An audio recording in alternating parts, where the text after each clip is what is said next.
Okay, this is a walk around of the '05 Monaco Cayman. I'm gonna go ahead and start from the front. You can see it's a 36-foot PDD, which basically just means it's a diesel.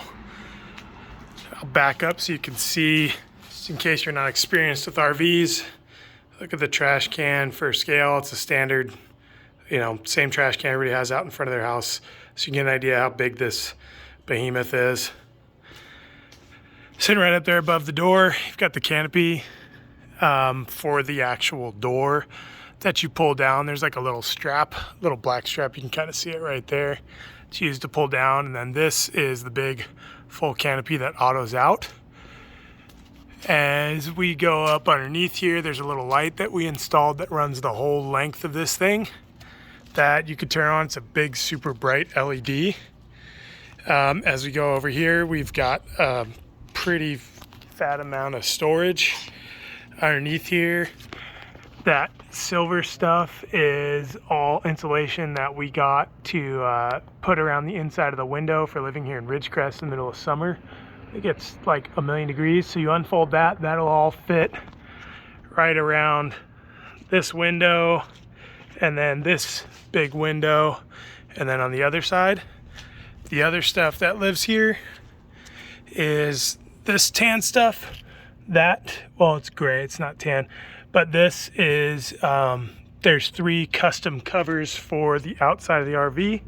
See these little knobs right here? Those are solar covers as well that go on this window, the big window, and then over there. So whenever you're parked for any length of time, you could throw those things on. Those are custom made to fit over the face of this guy. Then it's just a bunch of storage. So you got an outlet, little plug. This storage goes all the way through. You'll see the other side. That storage goes all the way through. You'll see the other side.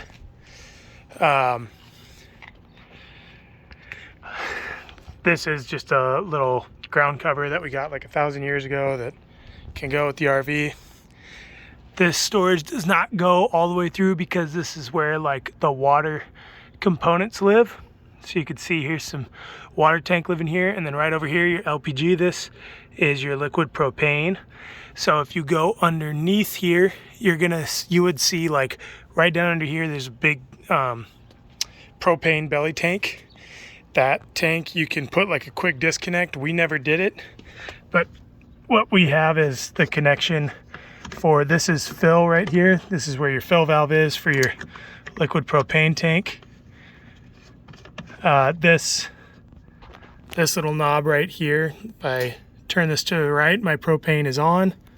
If I turn this to the left, I've now shut off my propane shutoff valve.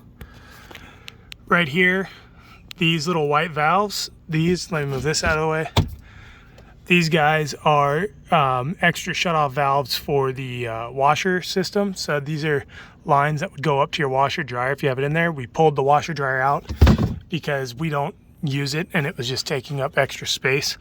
They take a ton of water, so you can't really use them unless you're set on full hookups.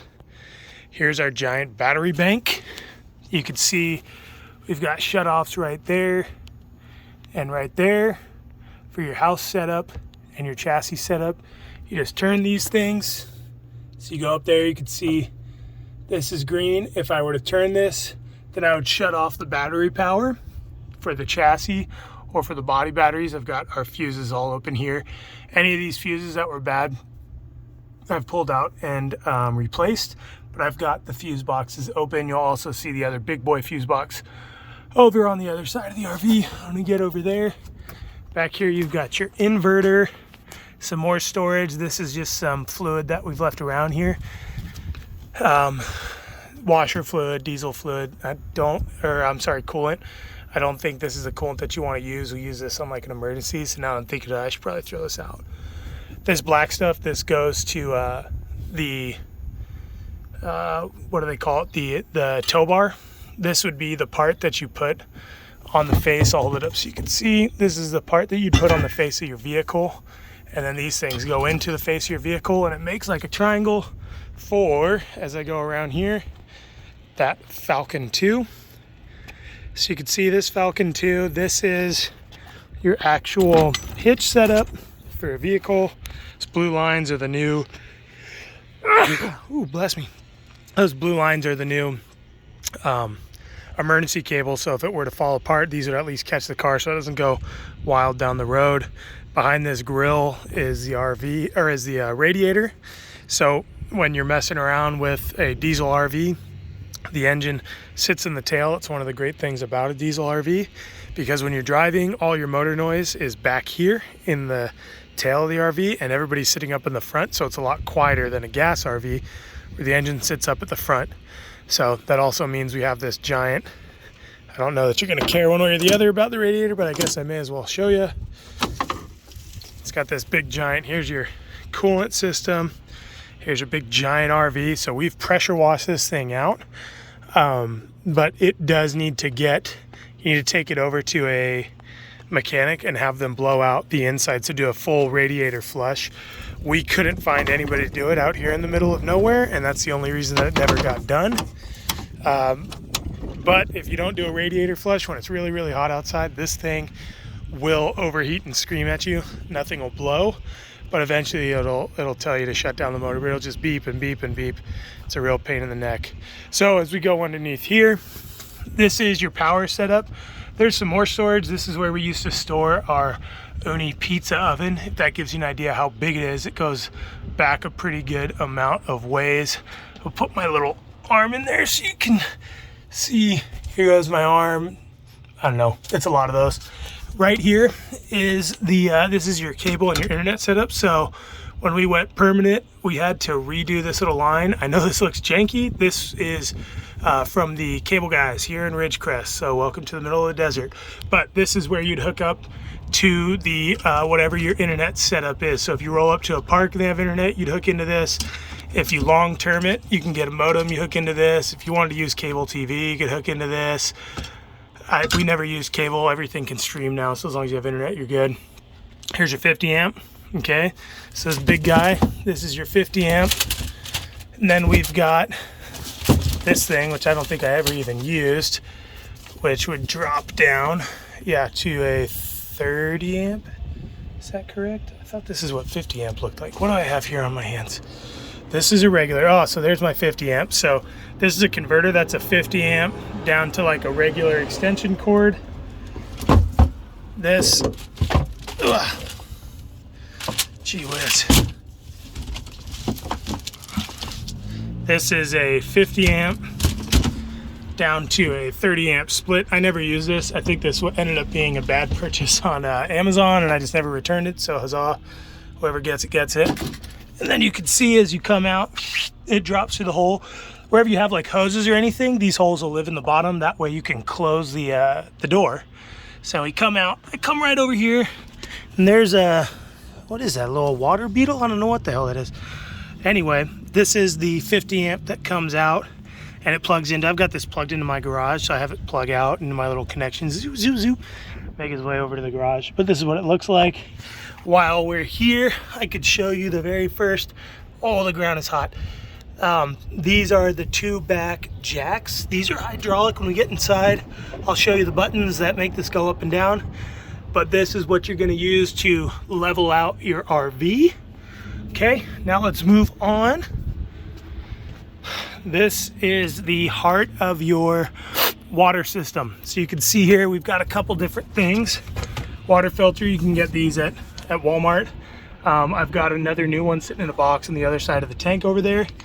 This guy allows you, this bronze thing allows you to regulate the pressure. You probably never want to go upwards of 50 PSI. Even that might be a little harsh for the stuff, for the pipes that are in here. But a lot of the RV parks you go to will have really low pressure water. So this little bronze guy helps you to up the pressure so you can actually get decent pressure in there. I don't know what this PVC setup is. Somebody rigged this from when we bought the RV. It's not hooked to anything. If you find a use for it, good on you. This water pump thing, I don't know. Yeah, you can kind of hear it right there. It just turned on. When you flick that on, that allows you, if you had water in the tank, it would allow me to shoot water out of these things and use a garden hose, right? So this thing right here, notice it says tank fill city water.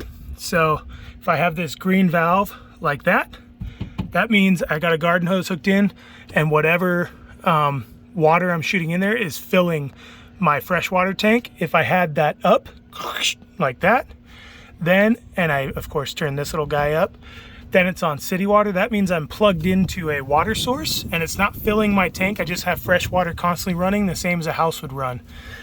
This guy is just a hose that you would turn on. If I had my water pump going, it would shoot it out. Or if I had it hooked to a city water source, it would shoot water out of there. This is a little outdoor shower. I've never used it for outdoor showering, but if you wanted to, it works the same way as the shower does. The head is right there. I think I've used it to like spray stuff off. That's about it.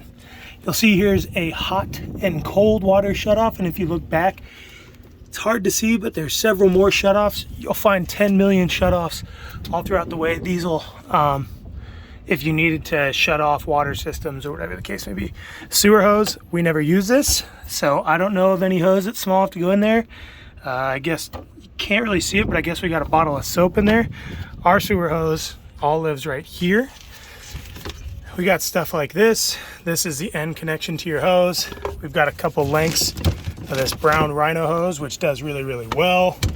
And then we've got this guy right here. This is the brain of your water.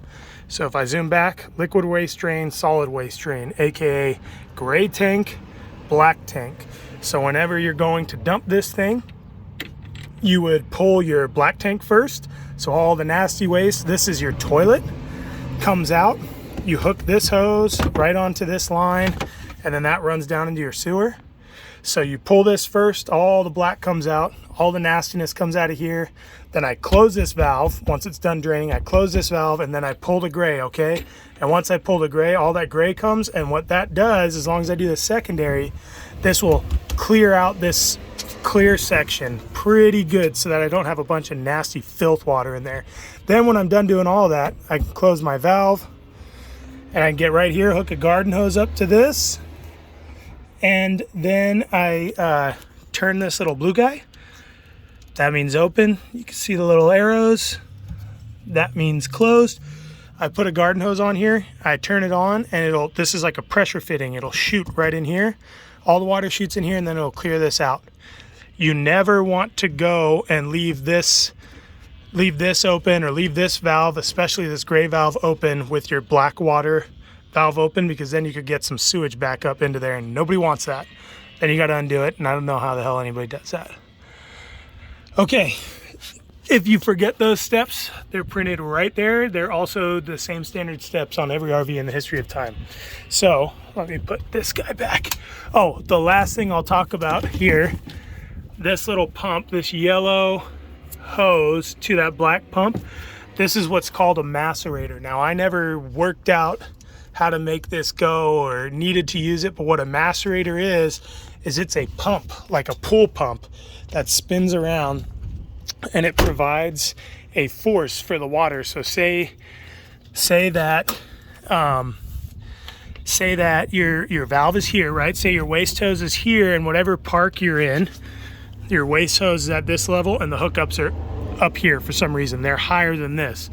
Well, these systems, they use gravity. So if your waste is higher than this, well, you have no way to dump the water. And a macerator tank, you'd be able to flip that on, or a macerator pump, you'd be able to flip on that pump, and then it would force the water up the hose. So it would allow you to drain your tank uphill. It also has a blade in it, so it allows you to chop up, I mean, there's no good way to put it, but chop up extra chunky black tank stuff. Again, I've never had to use it in all the places we've ever been, so I never hooked it up. This is more storage. It's very small storage than what I had in here. I used to have a couple fans. I don't know where those went, but these black and silver things that we got, these are jacks that we put under here. Now, you don't put pressure on them, but what we would use them for is if we were going to be somewhere for a week, 2 weeks, whatever, we just felt that this big heavy slide out could use some support. So we'd pull these jacks, we'd stand them, and just let them lightly, we'd put them to where they like just touch this. And what that did is right up above us is the bed, and that gave these stands, gave these extra support so that we weren't putting a ton of weight all over this bent bar.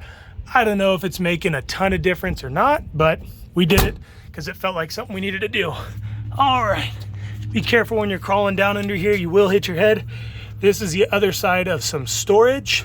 Okay, you'll see in here is copper line. This line, we had to do some repair work on a gas line underneath the RV, gosh, I don't know, a year ago. And so we just kept this copper line here as extra.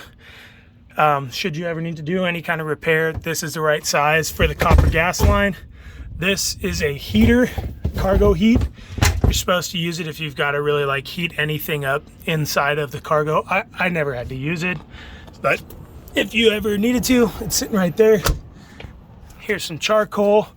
We found, and you'll probably find most campsites, especially on the West Coast, are stopping charcoal and wood fireplaces because they throw, not sparks, and it's not ash, ember. They throw ember and then it lights all of the dry crap because our forestry management tends to be garbage, and then wildfires start.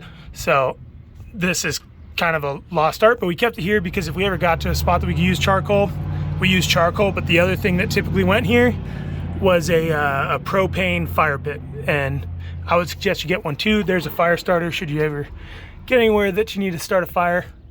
That, you can see the black things here. That is a ladder extender that goes to the back of the RV so that you can climb up on the ladder should you need to get on the roof. Yeah. Okay, we come over here. This is the electric brains of the RV.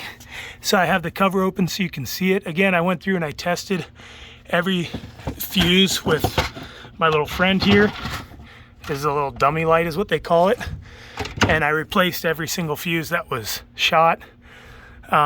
I've got some lights in there. Those are standard light bulbs that are, if you have a light bulb burn out, it's probably that one. Got a box of fuses. In the RV world, these fuses, you may as well have 10 million of them.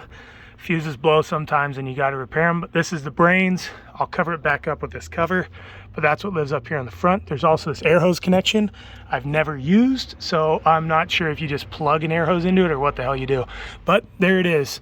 And I guess there's this cover that I'm just now seeing, so you could put this guy on there. Huzzah. Okay, and then we move around and we get to the final part of the exterior. And this is our Onan quiet diesel generator. This guy you could turn on right here using this little guy. You can hear him trying to go maybe. So I could turn this on using this. I want to keep him going until the red light stops flashing, or I could turn them on from the inside. Okay, that's the outside. Now I'm gonna go to the inside.